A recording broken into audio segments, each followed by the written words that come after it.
আমি মনে করি অভিজ্ঞতা মানুষের জীবনে একটা বড় সম্পদ। এই অভিজ্ঞতা ছাড়া হঠাৎ করে কোনো মানুষ কোনো কিছু কিন্তু করতে পারে না। চৌধুরী সাহেব হলেন এমন একজন মানুষ, আমি ভাই বরিশালের মানুষ, আমি সেই সাগর পাড়ের জেলা পিরোজপুরে ছিলাম কালকে।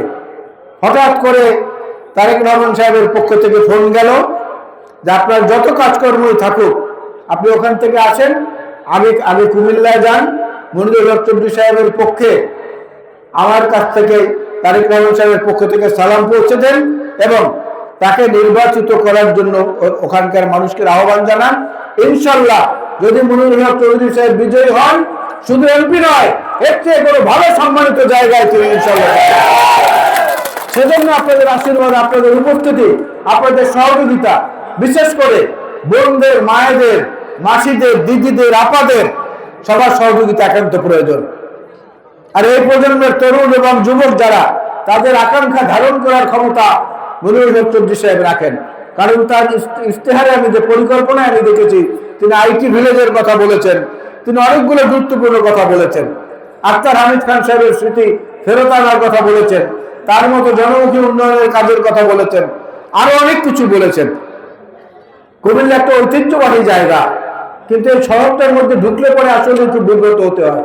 একটা সুষ্ঠু পরিকল্পনার মাধ্যমে শৃঙ্খলা এবং মেট্রোপলিটন সিটি গঠন করার জন্য তার মতো নেতৃত্বের প্রয়োজন রয়েছে।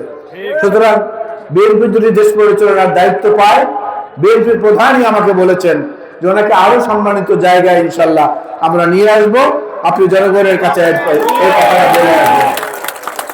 তো আমি মনিরুল ভাইকে তো আর আমি অনুরোধ করতে পারি শুধুমাত্র যে ধানের শীষটা আমি নিজের হাতে তাকে দিয়ে আজকে আমি নিজে একটু ধন্য হতে চাই।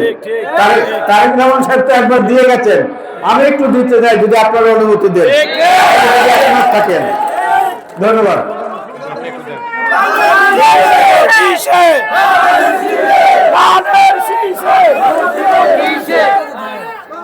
মহান আল্লাহ রাব্বুল আলামিনের দরবারে প্রার্থনা করি আল্লাহ রাব্বুল আলামিন ধানের শীষকে কামিয়াবি দান করে এবং আপনাদের সবার সম্মতির ভিত্তিতে এই ধানের শীষ জনাব তারেক রহমানের পক্ষ থেকে আমি আমার পরম শ্রদ্ধেয় বড় ভাই আলহাজ মনিরুল হক চৌধুরীর হাতে তুলে দিলাম।